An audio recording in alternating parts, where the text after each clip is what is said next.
Hello and welcome to episode 103 of On My Studio Table. I've got quite a few interesting things to share with you today. One is, how did a kookaburra inspire some of my artwork? Another is some unexpected mail, lovely surprises that have been sent to me for the Red for Courage scroll and some extra goodies. Also stitching, jelly printing, and even watercolour painting. It's been quite rainy weather, as I mentioned in the last video, so it's really lovely to be able to spend time doing creative things. A lot of it was done at the kitchen table as well as on my studio table. I seem to mainly do stitching in my studio, but anything messy like jelly printing and watercolour painting happens in the kitchen. When I have my art shed, there's going to be a small sink with a rainwater tank to supply it. And I'll probably have two tables set up there, one for wet and messy projects and one for more tidy and sometimes contained activities such as stitching. If you saw my studio table yesterday, you would know that stitching isn't always very contained. I spent a couple of hours tidying up, both in the kitchen and in the studio where I've been working, and I've consolidated, but really there isn't a lot more table space, so I'm going to have to think about that. I do know I'll have more room in the art shed, so this might be just something I have to deal with for the time being. The photos and short videos I'm sharing at the beginning and the end of today's video were taken from our back veranda or in the lawn area just beyond that. Because of the rainy weather, even when the sun has come out, the air is full of moisture, so the dawn and the sunsets have been quite soft.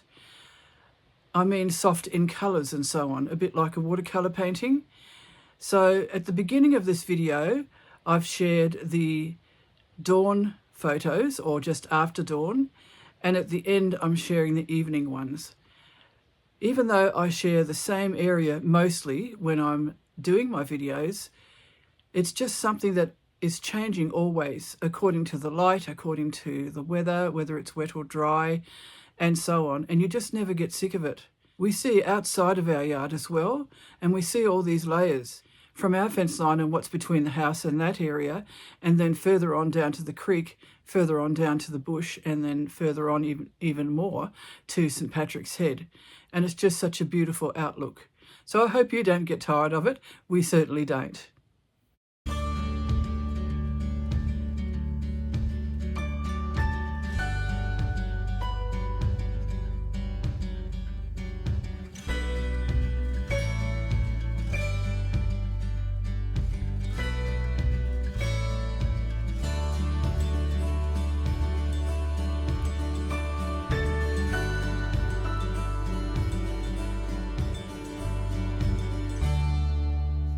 This is the program for the Bay of Fires Winter Arts Festival, which is coming up this weekend.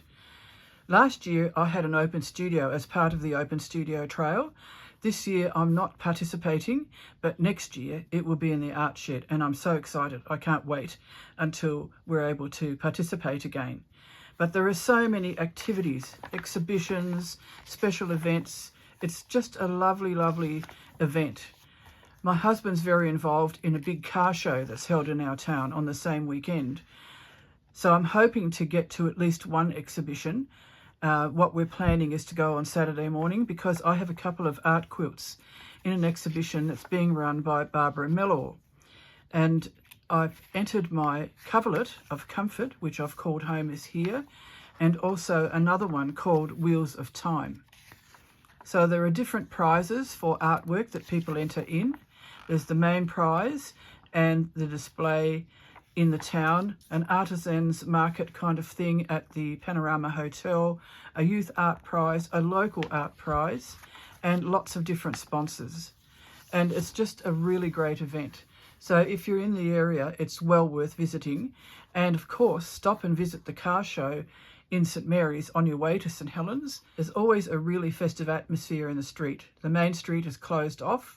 There are wonderful prizes for all the people that enter their vehicles into the show, and they have a huge range of classic and vintage cars, trucks, even a bus, motorbikes, and for the last couple of years, children's pedal cars, vintage ones. So it's just a wonderful day. Quite a lot of people, when they come, they go to both. They'll go to the car show and then they'll go to the arts festival, or vice versa. Thank you so much for joining me. I hope you enjoy what I've got to share with you today. I hope it inspires you to be creative, and I really hope that you make time to be creative every day.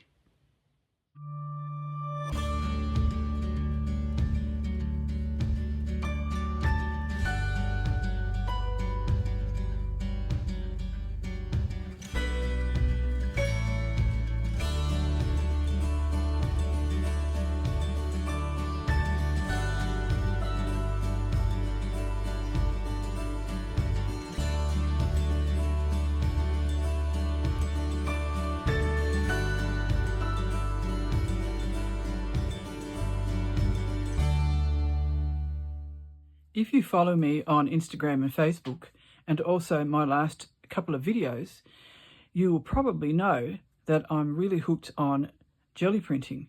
I am just loving the process, and all the time I'm thinking of how I'm going to use the jelly prints, whether they're going to be works of art on their own, whether I'm going to make books out of them, whether I'm going to stitch them, make them into textile art pieces or mixed media pieces. And so I'll share that journey with you as I go along. One of the exciting things that I'd like to tell you is that I have a new series of tutorials happening to do with my jelly printing. You'll probably notice that I really love the weathered, ancient, vintage or grungy look with my jelly prints. And also I'm experimenting with natural earth paint rather than using acrylics. I'm now an affiliate of Natural Earth Paint, and the link is below. You can help me earn a little bit from the earth paints and help to fund the materials, because I do use up a lot in my jelly printing, I must admit. One of the things I really love to do is to recycle or upcycle the materials. Rather than throwing things away, I like to find ways to upcycle them into something else. And that's what I've done with these two piles of jelly prints. This one is done on paper that was given to me, and it's a lovely white paper, a bit more thick than printer paper, and I think it's some kind of art paper, but I don't know what weight it is. I can't tell you that. I'm almost finished writing a tutorial about the process I used on these pieces of recycled brown paper packaging. These were in a box of things that I ordered, and it was a huge long strip this wide, all crumpled up in the box, and there were perforations in the brown paper. So all I had to do was actually just tear them carefully along those perforations. Then I ironed the sheets so they'd be nice and flat. In my house, I don't often iron clothing. I'll iron textile work and papers, but not clothing very often. I have my priorities right, don't I? So these papers became my roll-off sheets. So when you're finished doing a particular colour, or when your roller or brayer gets too full, you roll it off on a sheet to get rid of some of the excess paint. And I didn't want to waste them, so I've kept them. I have a lot more to use, but this is a series that I did the other day. These are inspired by trees, particularly the trunks of trees, and I've almost finished writing a tutorial about my process. So I'm not going to tell you too much about what I've done, but I would like to show you the different results that I had. I'm getting quite low on my earth paints, and as I ran out of one colour, I would substitute it for another colour. So you see that there's a bit of a change as you go along.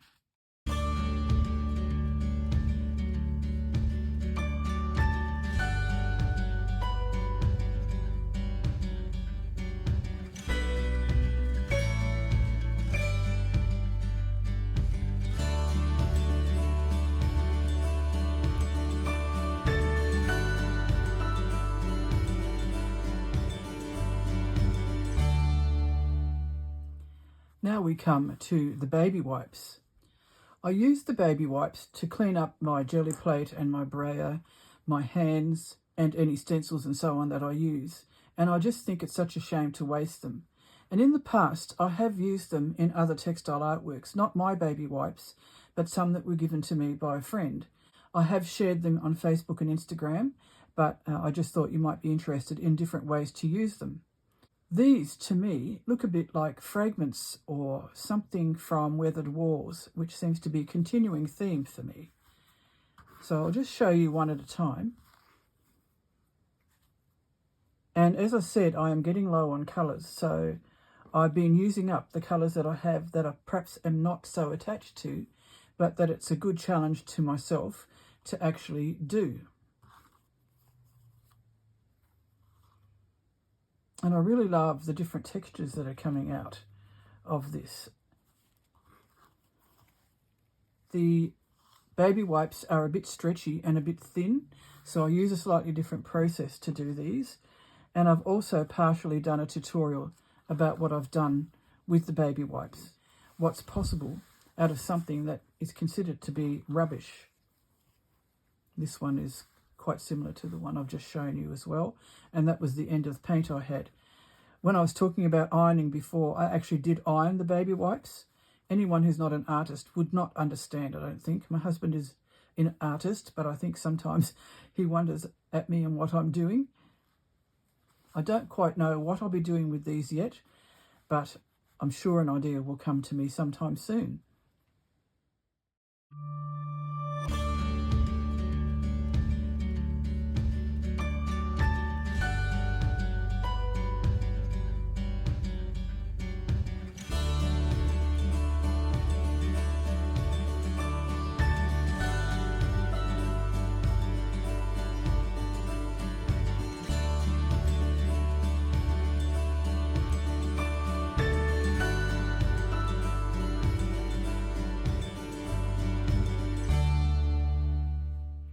In my last two videos, I shared about how I was organising each batch of eco-printing.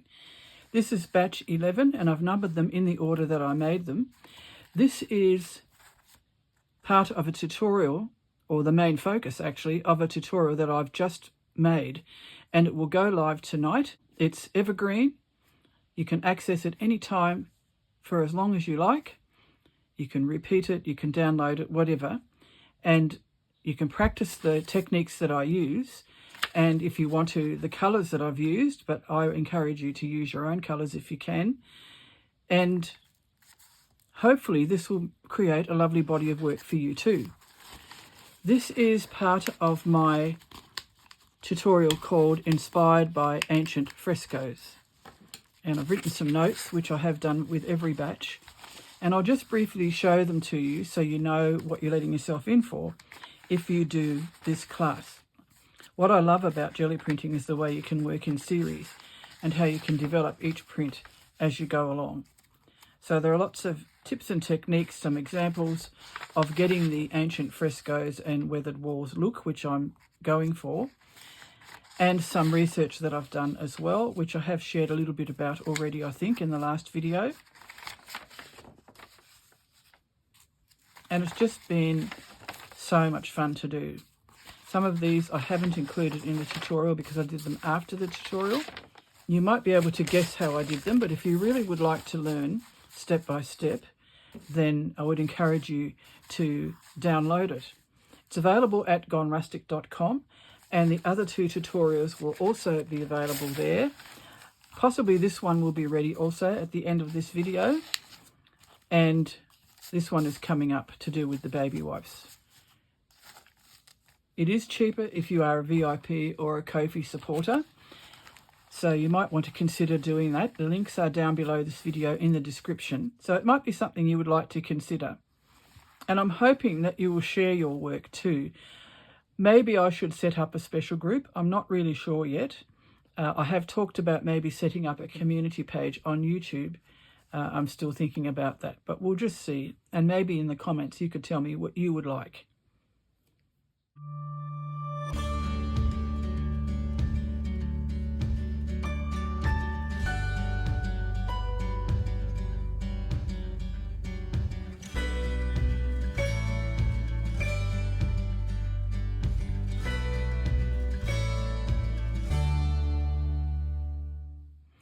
As you know, I really enjoyed being part of Sketchbook Revival during April and May, and I didn't only become part of it as a tutor, but I also enrolled as a student, and I really enjoyed doing drawings and all different exercises in my sketchbook. And it was just so much fun. And I did learn a lot, and I also realised you don't have to be too precious about your artwork. It can be something that you just do for fun. It may not lead to anything. It may not become any special kind of artwork, but it might inspire you in the future at some point. You never know. And the exercises were just amazing. Probably one of my favourites, or perhaps a couple of my favourites, was one doing cups, and another one where we did just all normal everyday things in our home. This was part of an exercise that I did with another of the artists whose name I'll flash on the screen, where you just draw ordinary objects around your home. And another one that really stood out to me, which I think I will also follow up a bit more, was where you drew a memory. And that was from Sketchbook School. And I really like the artist's approach. And he often combines text and drawing and watercolour or whatever. I used watercolour pencils because at the time I didn't have any watercolour paints. But now I do. And I can share with you that I've finally started to do some. Before I share what I've started, I'll just show you this. As you know, I love to recycle and upcycle things for my art practice. But I also love to go to the shops that they have at our rubbish dump, or our local tip as we call it. And in amongst a whole stack of things which were mainly plastic and things that weren't interested to me at all, I saw the spine of this and I thought, oh, that looks like leather. And I pulled it out and I unzipped it and had a look inside, and there it says that it is made from genuine hide or leather. It was empty, of course. It is a writer's compendium, but I thought, wouldn't that be great for a little art kit? And I had just purchased this little paint set, and I did share this with you a couple of videos back, but I'll just open it up again. It's natural watercolours, so they're made out of natural pigments with no toxic or chemical ingredients at all, no extra fillers that are not natural, and gum arabic has been used to consolidate the paints. And because it's so lovely and small, I thought maybe this will fit inside the compendium, and it does perfectly.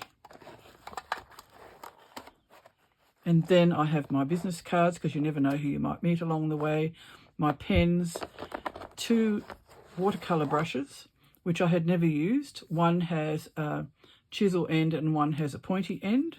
I've been mainly using the chisel end at the moment. And then a few different pens to draw with. And they all fit very nicely in this section. I have a pencil in this little slot here and a little artist's sketch pad with a nice quality paper that fits very nicely in where the letter writing papers would have gone. This is the piece of paper towel that I used for cleaning my brush and controlling the water content, either getting rid of some or whatever. And I find that quite interesting. So I'll use the other side as well, and then I'll probably use it as a background for something. Again, saving this from going into landfill or into the recycling. So we'll just have a quick look in my little book. I've just played with very simple brush strokes onto each page, and I've allowed it to get a little bit wet too, so there's a bit of a blurring between the lines, and experimenting with the different colours. I'm not very familiar with watercolour, and I just wanted to get the feel of it. And sometimes you can have the colours quite separate, but other times you can blend them a bit more. So I'm just playing with that and controlling the water that comes out of my brush because it's got the little reservoir for the water. This one, I had some baking paper in between the pages while it was still wet, and it's made some marks, but I actually like that, so I might experiment with that a bit more. This one I wetted a little bit further than I had been, and it's bled a little bit, and I really like that effect as well. It looks a bit like a horizon line with trees, so I might develop that, possibly with my black pen or with more watercolour. This one I decided to change the shape rather than doing lines and just do something round. So I'll draw something on top of that or paint something on top of that, not sure what yet. And then I've got a whole lot more to fill. So this is something that I think I'm going to really enjoy. I just sit at the kitchen table with this and listen to an audiobook, and being winter, I'm near the fire, and it's just a lovely little pastime, even if it's only for 10 minutes. So it's a little pocket of creativity, a bit of a change from what I do the rest of the time.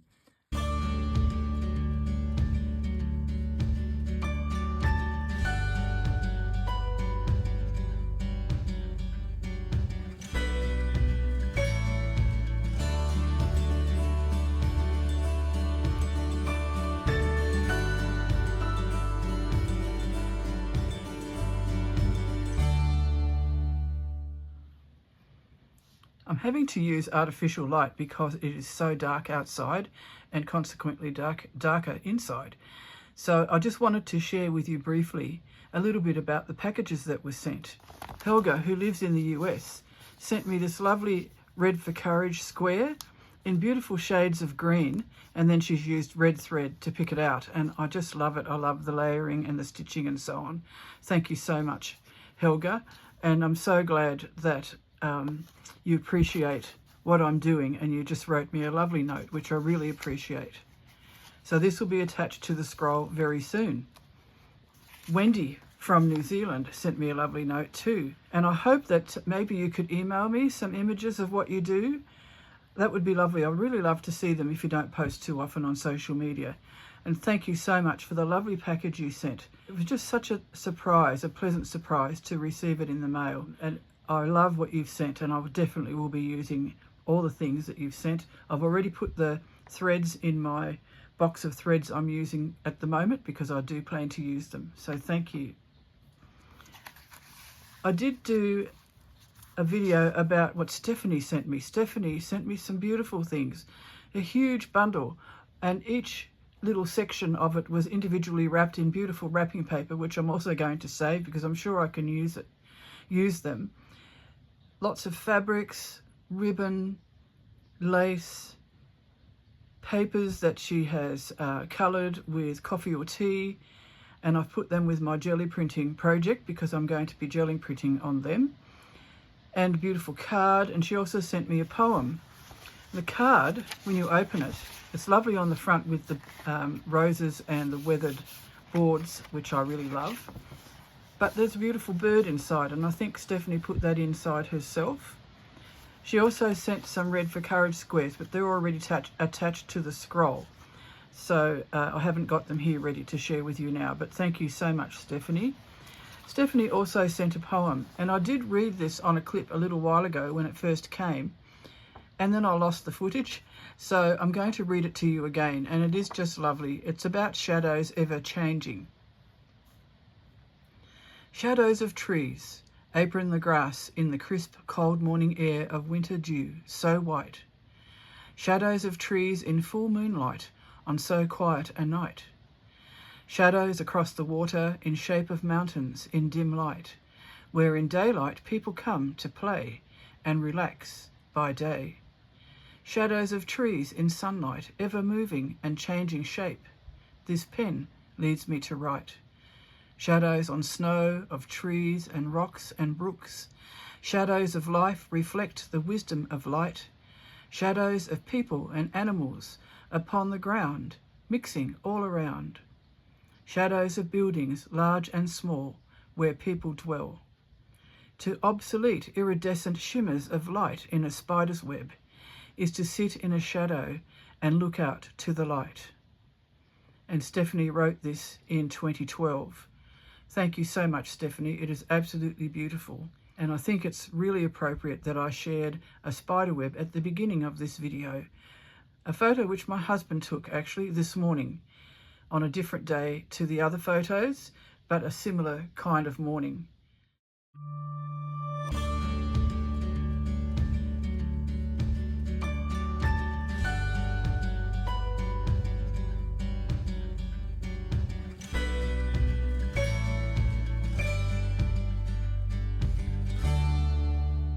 I haven't done a lot more to my portion block, which I've made using my portion square from Words 2026. I did share with you last time that I finally got some inspiration to put like a body of water or a creek or a river there. But I also had talked about putting these gum leaves at the bottom. So what I did was I basted them down, and I've started doing just a straight stitch around the edges with a matching thread. This is pearl cotton, and this is a stranded cotton, I think. And this is Ginny Thompson flower thread cotton. So I'm liking varying the thicknesses of the threads as well. I think it gives a bit of variety. I do the same when I do my embroidery. So the rest of it, I'm still not sure what to do, but I will plug along with this, and I usually find that as I stitch, more inspiration comes. The square for last week in the Words 2026 project is quite small, as they all are. They're only 5 inches on each side, so I've just brought you in close so you can see the detail. There's a story behind this, and I'll share some of it today and a bit more of it sometime in the future. We have a kookaburra that visits us regularly, and every now and again he leaves a feather. So I've stitched 2 of the feathers on here to make my interpretation of the word, which was pair, the most recent one. This kookaburra actually did find a mate, and we could watch from the back veranda where they were nesting in a hollow tree down near the creek. You couldn't see whether they had babies or not, and we never saw any babies, but I'm presuming that they were, and they would go in and out with food and so on for each other as well as for the babies, I hope. But the male one particularly would hang around quite a lot near the house, and sometimes his mate would come too and just watch him and wonder what on earth he was about. But that's what he used to do, and I suspect maybe he had been a hand-reared bird, perhaps. I'm not really sure. Anyway, so the idea of pair, because I had these 2 feathers, I thought that would be very appropriate, because here are the pair of kookaburras flying to their nest in the hollow gum tree or eucalyptus tree.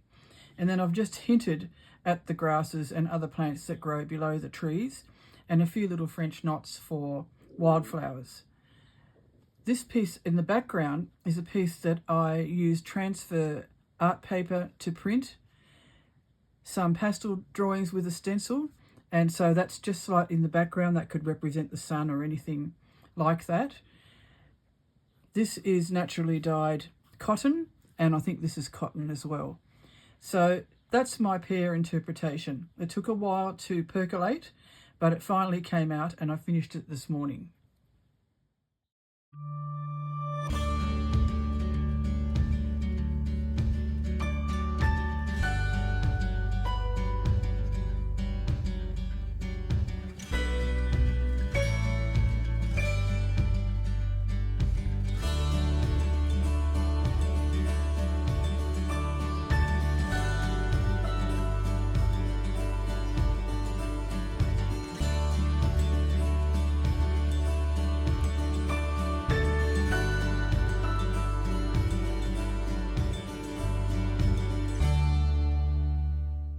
Time to find out what this week's word is. So we'll lift the lid, have a bit of a feel, and pull out one piece of paper. This one is called loose. The first thing that springs to mind is loose threads. I've actually often left threads loose on my work, so I think this might be something I'll follow up. But it could be other things too. For example, a loose shoelace. Sometimes animals get loose, for example horses or cattle. When I was doing my husband's family history, one of his forebears was fined a few times for allowing his cattle to stray on the road. This was in the 1800s, so I think he probably wasn't very good at maintaining his fences. To let loose means to really let go of your inhibitions. To let loose with your voice is to sing at the top of your lungs, or maybe shout at the top of your lungs if you're in a place where you just feel like you need to let go. Let loose. So hopefully you will let loose with the next square.